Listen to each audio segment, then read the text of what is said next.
Hey everyone, thanks for tuning in.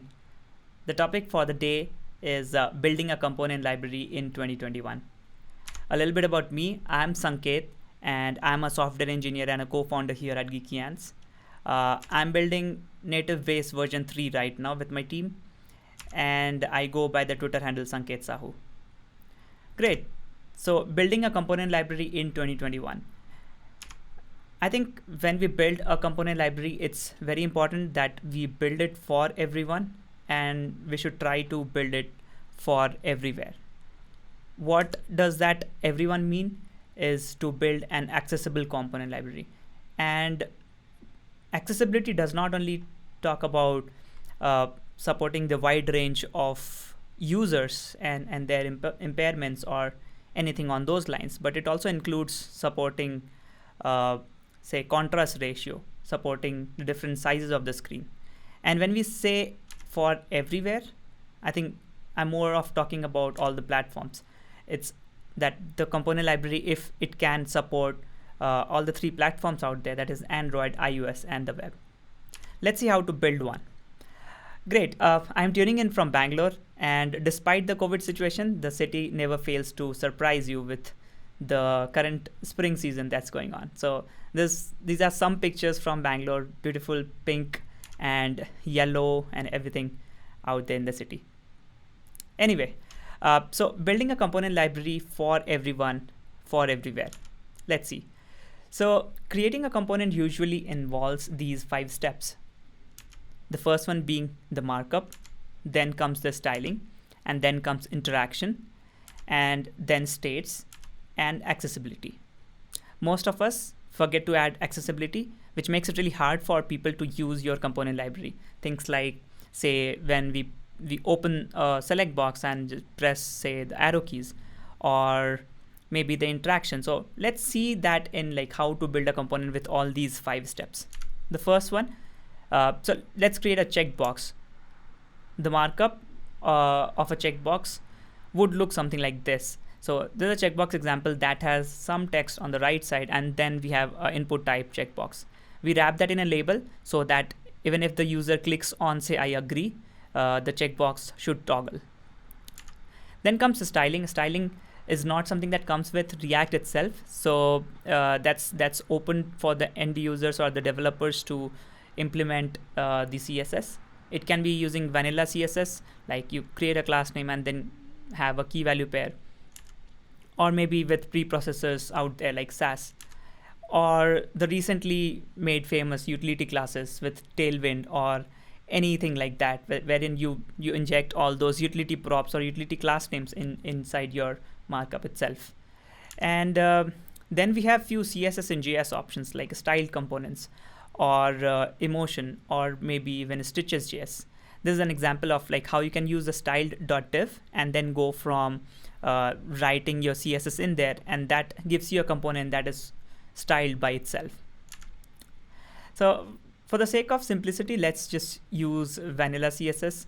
Let's just add a class name checkbox label and check mark over there and style it. So if we add a few things, it looks really nice, and then we can make the checkbox really look good with all those rounded borders and having a few other things. Next, I think the third step is to add interaction. So we handle events like, say, if the checkbox value has changed, then you probably need to make an API call or maybe update some state in the form itself. So here is an example with onChange, and we're just showing an alert box. Then comes state. Ideally, we'll handle state or change state on user interaction. So very default way of doing things, using state, then check, then set checked, and then we use onChange to update that value of set check to toggle the behavior, and then we get the output as it is on the right side. And the last but not the least, we have ARIA props available. That's a web standard, and if we enable things like ARIA checked, ARIA labeled by, and a few other props that comes with the accessibility web standards, then it becomes really accessible. Say we can use keyboard, or we can even use a screen reader and that reads out what's the caption that's next to that particular checkbox is. So accessibility props, we add it and it makes it really simple. So for a checkbox, this is an example. This is how we go about it. Then comes building it for mobile. And for mobile, for this example, we are going to use React Native. We first introduce a pressable component, that's the markup, and then we add a view and some text next to that, and then some icon. We are doing this markup here on the React Native side because we don't have a checkbox component that ships with React Native. So we build one using a combination of, say, view and pressable and some icons out there. Then we style it a bit and add some, say, margin next to the, say, icon and something to the text. And the next step is definitely handling the event, like onPress event, and then handle toggle. Inside that, we change the state, set check to some, say, toggle that particular value from false to true and true to false. And in the end, we can just use that state in the icon and pick an icon that makes more sense, either checkbox marked or checkbox blank outline.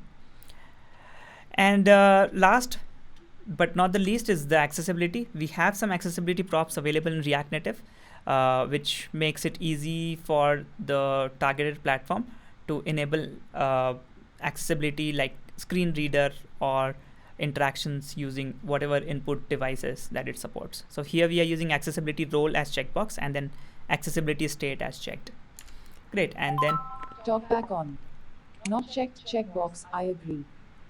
Checked. So that's the audio that we get with this one. Building it for mobile and web, can we use a unified approach so that we build one single component and that works on both the platforms? So if we go from React to React Native, it's really difficult because React has its default target as DOM, and all the styling that we do on the React side, it's not understood by React Native. But if we flip it, there are options available to go from React Native to React, and React Native Web is a beautiful project by Nicholas that makes the API of React Native available on the React side. So we can import something like view or text from React Native Web, and that works on the DOM side in the browser. And the same API also works on the React Native side if we import the same thing from React Native. So yeah, that's the option that we can use. So let's see how we build one. And yeah, a big shout out to Expo. They are doing an amazing job of bringing and unifying all the API that works on web and also on mobile phones, including like Android and iOS both. Great. So let's assume that this is our dream API. We want our checkbox to look like this. So a checkbox component which takes in is checked, and then we have on change, and then we can toggle this state. And then inside that we have a text component that has, say, margin left as 2 and font weight as 500 and some text inside that. How to build this particular thing. And this should work on all the platforms like web, iOS, and Android. So the first thing is that we build the UI of the checkbox. So we have a custom checkbox UI, and with the use of React Native Web, this is going to work on both the platforms. So when we have the platform as web, we can include a wrapper, say view accessibility role label, because that is something different on React Native. And then we have a visually hidden component on the web. And then we actually show the custom checkbox UI. And inside that, we have the input on change, because that is hidden and that actually catches the behavior of accessibility and all those things. It's not visible on the screen. What is visible is the custom checkbox UI. Then on the React Native side, we use a pressable component, and we just use the same custom checkbox UI. Accessibility role is handled very well by React Native Web as well. But there are things that we need to take care of, like a visually hidden view and a few related things. And then we add the state and handle it. And to solve this problem of bringing or unifying the accessibility, we have worked with Adobe on their React ARIA project to bring the support of React ARIA to React Native, and we call it React Native ARIA. If you don't already know React ARIA, it's a library that gives you a set of hooks that you can use in your components to make it accessible. Let's see an example. So React Native ARIA is again a set of React hooks to build the same thing for React Native, to build your design system. So this use checkbox hook comes from React Native ARIA. And you can go ahead and use a ref. And on the platform OS, we need to check that input props, receive the input props, and we are spreading that on input. And then we can spread the same thing on a React Native component.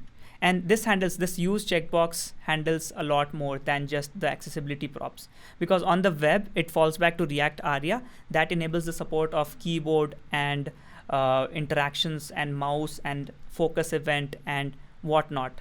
And then on React Native side, it does the same thing. So it has a conditional that maps back to all the platforms, all the 3 platforms. So yeah, using React Native ARIA that is used inside this particular component also helps us add all the accessibility props and everything to into the component. All right.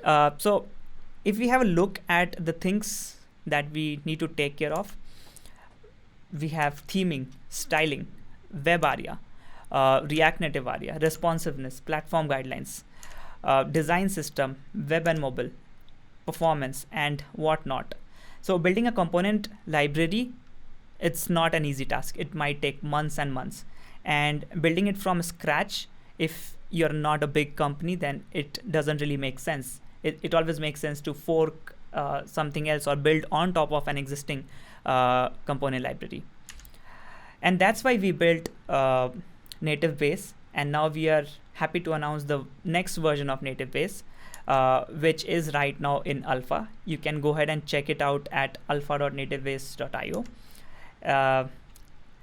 So Native Base version 3, it's a mobile first accessible component library for React Native and web. It's accessible and it's based on the utility first philosophy of building components. Great, let's have a closer look. Before jumping onto the version 3, if you don't already know, Native Base is a famous component library for the React Native ecosystem. We have about 40,000 downloads per week, and we are close to reaching 15,000 stars on GitHub. We have about 200 contributors right now, and there are over 53,000 dependent projects on Native Base. And there is a huge responsibility that comes with Native Base version 2 when you have like more than 50,000 dependent projects. And that's why we are taking a little more time to polish the last bits of version 3 and making sure that the community is ready for the change in API or for all those new things that's coming along in the version 3. So this is how we use the checkbox. The checkbox example from the Dream API that I showed in the previous slide. It can be imported from Native Base, and also we can import a text and then pass in all these things. And this is an accessible component, the checkbox, what you see on the screen. In fact, it also has props like ML, MT, that is inspired from Tailwind CSS, but we were able to implement it very easily using styled system that helps you give the props to build your design system. Font weight 500 and all these props, these things comes from a styled system. So as I mentioned, styled system is something that we have used heavily along with styled components. Then we have accessibility and a rich component library. We have primitives, composites for most of the use cases, and the building blocks for any mobile or web app. We have themes, and it's customizable with design tokens and a range of colors. and dark mode for sure, and it's universal. Let's see each one of them. So as I mentioned, a styled system, we can pass in props like p is equal to 1 in view. What that means is it gives you the 1x padding on the view. 1x means something that is taken from the theme. So 1x could mean say 4px, and p is equal to 2 could mean 8px, and something on those lines, which is very similar in case of say Tailwind or all these modern component libraries. And then BG blue. Blue is another token that's coming from the theme, and we can replace that in the theme object. Same thing goes with text. So styled system is a beautiful library that makes it really easy for us to build any design system or component library. Then we have accessibility. As I mentioned, we are using React Native ARIA, and that's why the NativeBase core is very thin, and it depends on React Native ARIA to enable all the accessibility options. And yeah, rich component library. Here are a few examples. That looks very modern, and it's more of a base design system that's there for you, and then you can build on top of it. It has all the props, like if you want to add shadow or modify the base theme itself, you can extend that and build your own design system on top of it. Then themes and customizable. So say if you want to add a new variant, you can extend the theme and add a variant of say rounded. I think rounded is already part of it, but still you can add your own variant like XYZ, and then create new variants of that matches your say company's design system. And most important, we have dark mode. I know dark mode is something that makes all of the developers out there, okay, this is the feature that I want. And that's why my tweet got viral. If you see, MS-DOS was dark mode by default. So all the devs out there, they were like, okay, this is something that I want. And yeah, so we have color scheme and variance option in say most of the components, and then you can use a function called use color mode value and then pass in light mode and dark mode colors out there. And most of them have it by default. You don't need to pass it. So you just toggle the dark and light mode and it just works fine. And most importantly, this is a universal library. We are trying to make it work well for mobile first, but next our target is to make sure the web also works fine and everything like accessibility is intact for all these three platforms. So NativeBase, you can use it in your next project or React project or a React Native project. It works everywhere. So go ahead and check it out, NativeBase version 3, alpha.nativebase.io, and we have the Discord channel. If you want to try it out, reach out to us on the Discord server. We're going to respond to you, and we are open for feedback. This is a quick example of a card component with some image out there. So if we see, we have a box, and then rounded is equal to pill, and then we have some width, and then shadow. Image again has some rounded top pill, and then as a content right after the image we have a stack. Stack has a space of 2. That means whatever the children that stack gets, it automatically adds a spacing of 2x inside that. So we have a heading and some text out there, and this looks like a good representation of what's going to be there on the user's screen. And that's how code should be. Like, it should be declarative in a way that it makes sense without a lot of clutter. And I love utility props by style system, and also not having a separate style sheet.create or maybe a separate style sheet class CSS file wherein we add a lot of class names and do all those things. This can be copied and pasted from any project to any other project, and it would just work fine. We don't have to worry about copying extra bits out there. And then we have another example that one of the devs on the team did. This is a clone of Spotify. Pretty straightforward. This was built using a combination of HStack and VStack and few icons out there, and without any specific values, everything was picked up from the theme, and it worked really well. Great.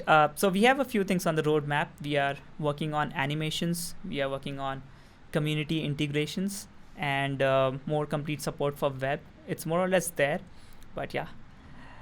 Great. And community integration includes Formic working on, say, React hook forms or maybe reanimated.